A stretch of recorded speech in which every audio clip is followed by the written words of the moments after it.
This podcast is brought to you by the North Dakota Petroleum Foundation. From heating our homes and powering our vehicles to cell phones, clothing, and medical equipment, oil and natural gas makes everyday life better. North Dakota Oil and Natural Gas, advancing the possibilities. Learn more at ndpetroleumfoundation.org.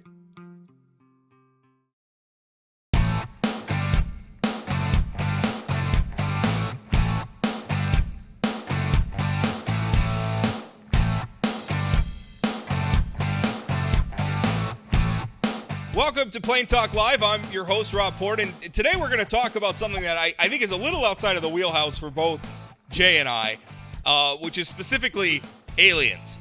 Well, although not actually aliens, I shouldn't say that.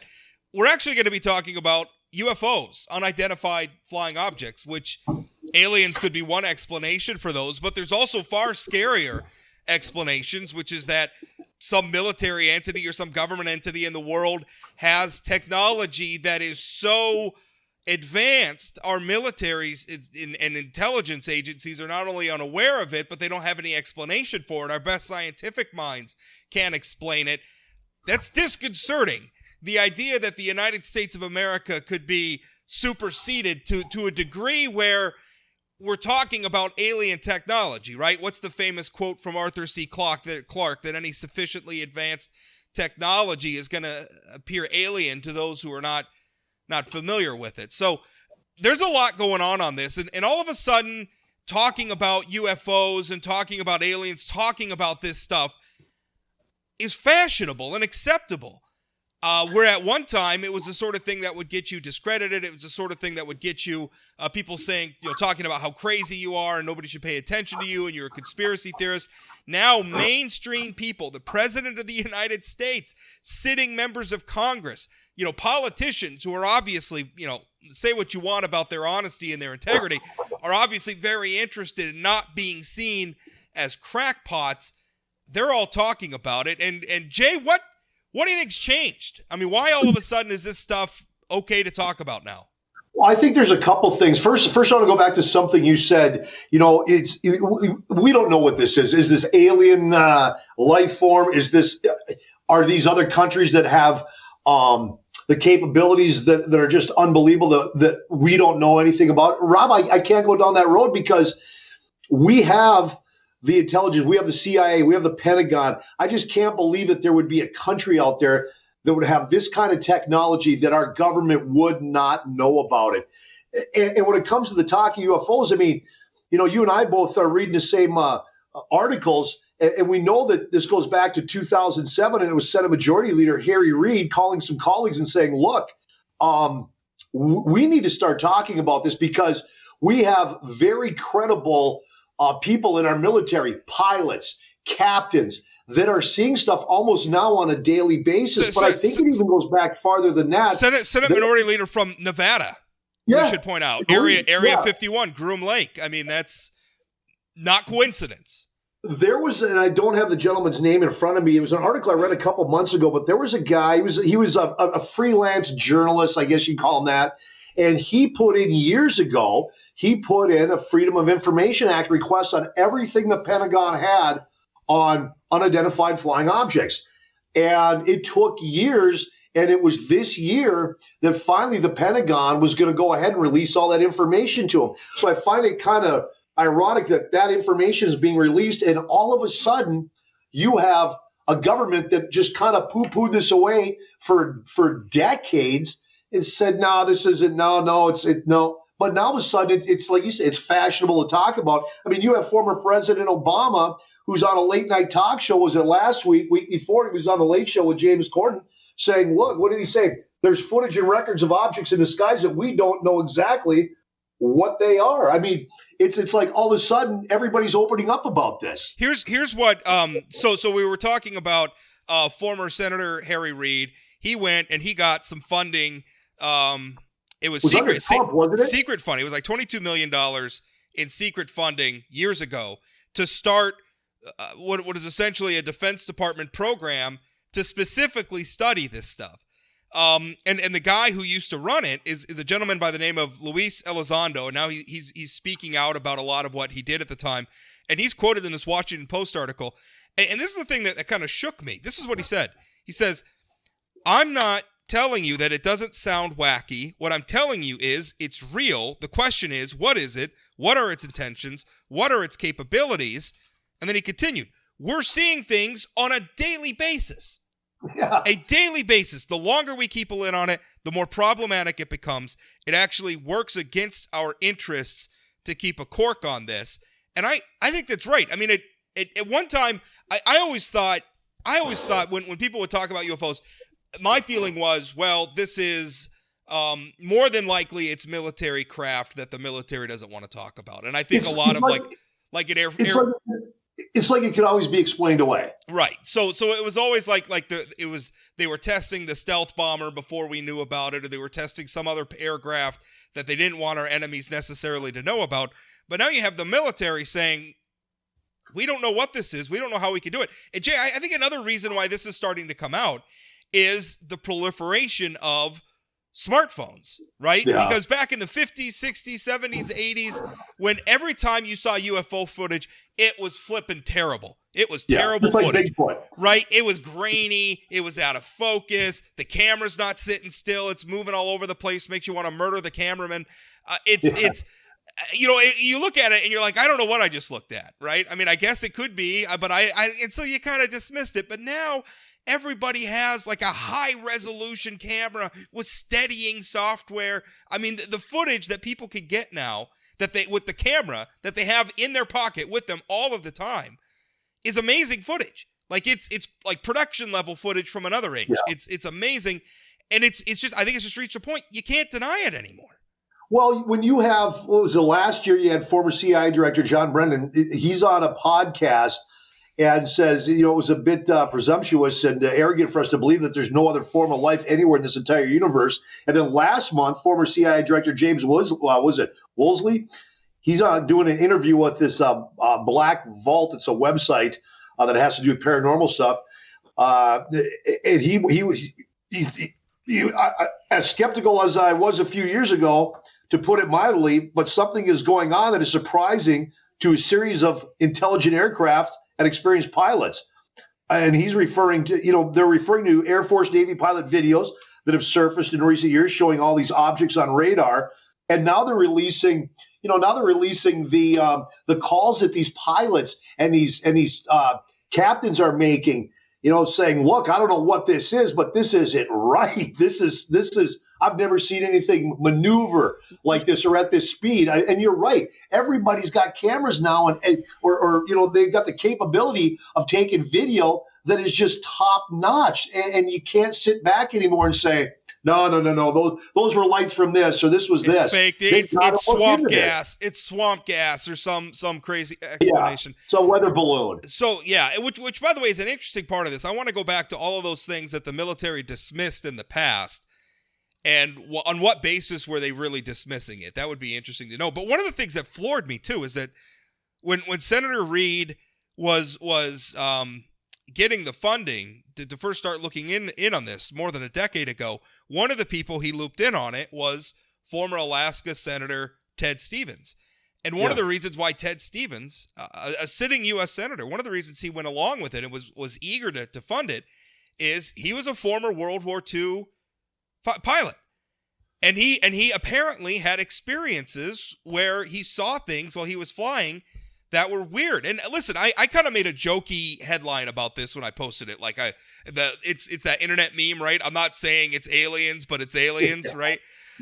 Because we can kind of laugh about this, but there's an aspect of this that is frightening, because there is, if these things are real, if they're actually some sort of a craft, like an aircraft or a spacecraft, or if it's some sort of a drone technology where it's, even if it's being flown remotely, it's clear that there's technology out there being wielded by some unknown force that far surpasses what we have, at least based on what you and I know, what the public generally knows, is the capabilities of the United States military.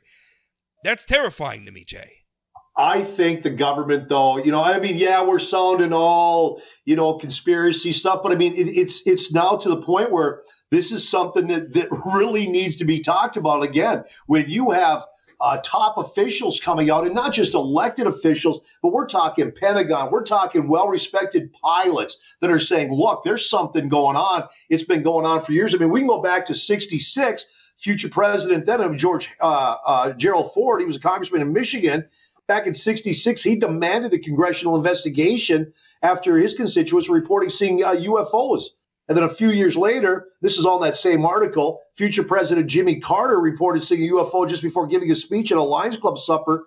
That was in Leary, Georgia. I mean, we know this has been going on for years, and we've had TV shows, and you've got the reality show. You got all this stuff out there, but there was never any real where you look at it and go, okay, the government. You know what I'm saying? I mean, just the fact that the government now is saying, look, we've got something out there. Or we've got things out there and we need to talk about it and we need to look at this. And now I don't know if you caught this story. This was published. Matter of fact, it was published this morning. Now you've got the U.S. Navy has detected unexplainable mysterious objects moving at hundreds of knots under the ocean as the Pentagon prepares to release its report on UFO sightings. So now they're seeing, here it is, U.S. Navy has picked up sonar data showing mysterious fast-moving objects underwater that cannot be explained by experts or current technology. The U.S. Navy has the data to prove the bizarre encounters. Some of these encounters could be included in the U.S. government task force, which is preparing to brief Congress next month on UFO sightings. I mean, all of a sudden, out of nowhere, this is just exploding. There's something to be said about when I think one of the real dangers, and this is probably a whole other topic of discussion above and beyond. And again, I think for me, what's moving discussions about UFOs from coast to coast with Art Bell, which I used to love listening to back when I in a previous incarnation of my career when I would be driving late at night. I loved listening. That was back when conspiracy theories were still fun. Yeah, they're not so fun anymore. But anyway, What moved UFOs from that territory into the mainstream is the security risk. I mean, not just for spying, right? I mean, if they could fly these objects the way they're flying them, we don't have any way of stopping it, but they could deliver weapons payloads, right? They could drop, I don't know, they could drop poison on our crops. They could drop radioactive material on our cities. I mean, there's all sorts of terrible, terrible things that could be done with aircraft that we can't track and we can't match and we can't stop. So that's scary in and of itself, but there's another part of this too, Jay. And I think one of the tough parts of modern society and modern discourse is that what I was always afraid of is that we were going to get to a point where we had sort of a monoculture, where if you're talking about something that's unpopular or that people don't want to talk about it, the gatekeepers to the discussion, whether it's influential social media people, social media companies, even the news media, that they would come out and they would just sort of dismiss this stuff as saying, well, that's crazy talk. It's a conspiracy. You can't talk about that. And this doesn't just happen with UFOs. This also has happened with coronavirus, where early on, we know that the COVID-19 virus originated in China. What we don't know is how it originated in China. Did it come from an animal? And it's a disease that, because most animal diseases don't affect, because we're a different species, right? So something that might affect dogs or bats or birds doesn't get us. Doesn't necessarily impact us. But what happens is every once in a while these diseases will evolve, and then you'll get a strain. And so some people think that's one possible explanation for COVID-19. It's a coronavirus that was present in animals and somehow evolved or adapted itself into a new strain that was able to impact humans. Well, there's more and more proof now that this thing came from that Wuhan lab. But early on in the pandemic, if you talked about that, you were a conspiracy person, right? Yeah, exactly. You were not sure. But we've come full circle where all of a sudden we can. And I think that's one of the dangers is, on one hand, I do think we need to protect ourselves from fake news and conspiracy theorists and stuff. I think that's a real threat.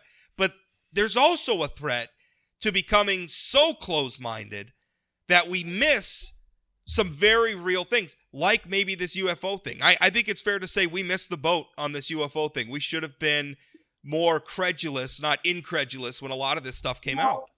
But there's a couple things to look at.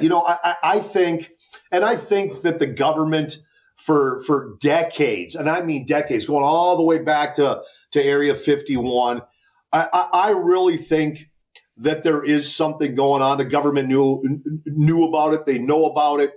But their whole thought process on it was, can people wrap their head around? I mean, imagine if you turned on the news and it wasn't just one news outlet, but they were all saying, look, there is proof now that, yes, there is alien life form and they are coming to see us. Do you think not just the American people, but the world in general could wrap their head around that? The panic and fear that would cause? I think that the government not talking about this, and I do think they know a lot more than what they've been telling us. Their thought was, people can't handle this. But now, like you said, with the unbelievable technology we have in our phones, with all the information, access to everything out there, they can't not talk about it anymore. So they're going to kind of wean us into it slowly. So here's the problem with that thinking is because that's such a trope in movies, right? Like you discover something and it's like, well, we can't tell the public because we'll cause a public panic. But there's another risk too, that when it comes out and the public finds out that the government knew a whole bunch of things and didn't tell us, well, what does that do? Well, that breeds distrust in the government. And where does distrust in the government get us? Well, a lot of not so good places. And I get it. I'm not talking about healthy skepticism of the government, right? Healthy, I just don't believe the government can do a very good job at this, or I don't believe the government is as competent as people who work for the government thinks it is. I mean, that stuff's healthy. I'm talking about like social breakdown, we can't trust the government type stuff. When they keep these things from us, I think it hurts us. And I think that's probably one side effect as more of this UFO stuff comes out. I think there's going to be a lot of people asking, why was this kept from us? What was the good reason for keeping this from us? Rob, I think there is so much stuff that the government has not told the American people. And I go back again to decades that they just, I think if we had access to everything that the government knows about, I think we would all be shocked. And I think this is one of them. And also remember, not too long ago, I mean, we can even go back a couple of years ago. I mean, if you even brought this up, I mean, this was career ending. If you were some, big time, ranking person in the military or the government, and you start talking about, hey, look, I want to talk about this. I believe what I saw. I mean, you were chastised. It was a career ender. It really was. And I don't think it is so much anymore, just because I go back to and what you alluded to it. And it's the technology. It's the access to information we have now. So I think now what you're seeing is the government's going, okay, we knew about this for years. We got to slowly bring the world population on board and get them up to speed slowly. Have you ever, now I got to ask you, dude, have you ever had a situation where you thought you saw a UFO? I have not. I've had a couple where I looked up and I saw some lights, but as I watched it long enough, I realized, that was an airplane or something. Sure. I have been interested in this stuff my entire life. Me too. Ghost hunters and the supernatural and the paranormal and UFOs and all this stuff. I like it. And obviously I listen to Art Bell because I think it's entertaining. Some of it's like lizard people and hollow earth theory. I mean, it's kooky. It's fun to think about from like an entertainment perspective, or like if you're gonna write like a science fiction book or something, it's fun about that. But that stuff's crazy. But some of the other stuff I think is very interesting. UFOs are very interesting, and I've always wanted to have an experience that I could look back on and say, gosh, I just don't have an explanation in this. But I just haven't. Have you? Yeah, I actually I do, and it goes back to 12, 13, maybe 14 years old. And it was dusk. Me and my buddies were in the backyard. I mean, we had a nice big backyard. We were back there throwing the football around, and all of a sudden, out of nowhere, this just horrific loud sound and this big, massive lit I don't know what you call it, came zipping by us. And I swear it felt like we could reach up and touch it, although it wasn't that close. And it shot by and it was gone. And I remember all of us running into the house. We were terrified. Never seen anything like it, ever. I'll never forget it to this day. I can still remember looking up and seeing that. My buddies, and we're all in the house we go. There's no way it was an aircraft. It was just, it was too big. It was too close to the ground. And I've never heard an aircraft make that noise. And it was so fast. It was there and gone. Did you and your friends talk about it after it happened? A little bit, but, not a whole lot because, you guys are nuts. You know what you guys do? Smoking pot? I mean, you just didn't. You didn't. And again, there's a difference between, like you were saying, okay, it's kooky, it's fun to talk about. I mean, I've always been interested in UFOs and all that. But now I don't think it's so kooky anymore. I mean, when you have a government, high-ranking officials that are coming out and going on shows and saying, look, there's something going on and we have to talk about it. It's time to take this. And I know there's people watching this podcast right now going, you two are nuts. I'm telling you, something's going on. Now, the government is trying now to get us to focus on something else, kind of like, wag the dog. I don't know. But I know a lot of people are talking, and these are a lot of high-ranking officials that are talking. So something's going on, Rob. That's always the conspiracy. I mean, that's always the down the rabbit hole. Like, well, finally the government's talking about UFOs, or are they trying to distract us from something else? Right? I mean, where does it end? I think there's too many people involved in this for this to be a distraction because, again, it's not just elected officials. You've got former military. You have former CIA. You got current military. You got current sitting senators that are talking about this. Even President Trump was on this as well. I mean, something's going on. I used to joke that if I got elected president, like that would be the first thing. Like I would get through the inauguration. I'd like my first, but whatever. Like it's like, no, we're taking me off the public agenda. I'm going to Area 51. I'm going to see what this is about because nobody has a higher security clearance than I do. I'm the president. And that's the funny. You and I were talking about this. One of my favorite all-time movies, Independence Day, which is just good, stupid action, like all the best things about just action movies, right? Like that scene where Jeff Goldblum's dad, I'm forgetting all the characters' names, but Jeff Goldblum's dad is like, you people in the government knew all about this for years. Area 51, right? And the president like rolls his eyes like, here we go. And then one of his advisors is like, well, actually, sir, there's more to that than you might think. Exactly true. I don't know. We're living in strange times, Rob. I'm telling you, man. So when I'm serious.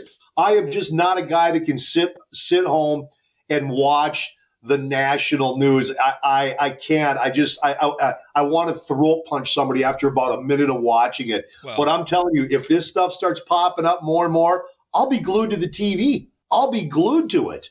I think there are two important things to track as this comes out. First of all, it's all obviously what's Congress going to be told about UFOs next month, or what is it? Is it next month? I think it's next. I believe it's. Let me look here. I think it's coming up next week. Wow. Okay. So what is Congress going to be told about UFOs? That's obviously one part of this, and I want to get to the bottom of this. What did our government know? When did they know it? What don't we know? I mean, it's scary stuff, and it's important stuff for our national security. I think that's one part of it. The other next month. Next month. Okay. Yeah. The other part of it is, how do we avoid having this happen again? How can we be more open-minded so that we can acknowledge that there's that we can have valid inquiry into some of this stuff that makes us uncomfortable sometimes? Because that's what I'm really afraid of, that we are moving into a media environment where it's hard to cut through the cacophony. And by the way, kudos to the people who stuck with this UFO stuff all these years, the serious-minded people who have been saying, no, there's something here. How about a kudos for them who, despite being insulted and ridiculed and treated like some sort of a carnival sideshow, stuck with it and continued to tell the truth. I think this might be at a time where we're all so concerned about fake news and everything, and not without good reason. This is the argument for the other side of it, where you can't just close your mind to some of this stuff that makes you uncomfortable. If this whole UFO thing is a real concern, and there is some real proof, and there's things going on that are so unexplainable that our government is going, okay, we need to sit down and have a serious discussion with this, then they need to be moving forward completely honest with not just the American people, but people around the world. And honestly, I want it, because how many people worked at Area 51? And I honestly believe that Area 51, it was set up to test technology for the military. But there are people that worked at Area 51 back then where this alleged crash happened. And hey, there was this material. This one always came up, this material that you could crinkle up and let go and it just go right back to normal form. You couldn't burn it. You couldn't hurt it. I mean, if this is the road that we're going to go down now, then the government needs to open up and be completely honest with us and say, okay, look, we may have held this back just to protect you as citizens, but okay, we're going to let you know exactly what we know, what proof we have. Start there and be completely honest. That gets back to what this Luis, what's his name again? Oh, I just lost his name. Luis Elizondo. Elizondo. Right. What he had to say, it works against our interest to keep a cork on this. Like, the longer we keep a lid on it, the more problematic it becomes. I think he's right. I think the time has come. We got to have an honest discussion about this. It's speaking about honest discussions. What's coming up on the Jay Thomas Show later today? Well, we're going to talk a little bit about this afternoon on the program. What else we got?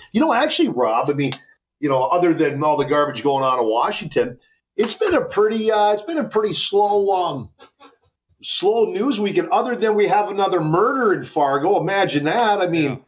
Holy smokes, this seems to be announced, almost a daily occurrence now. I have not looked at the statistics, but anecdotally, just based on headlines, it really seems like Fargo's going through a tough time.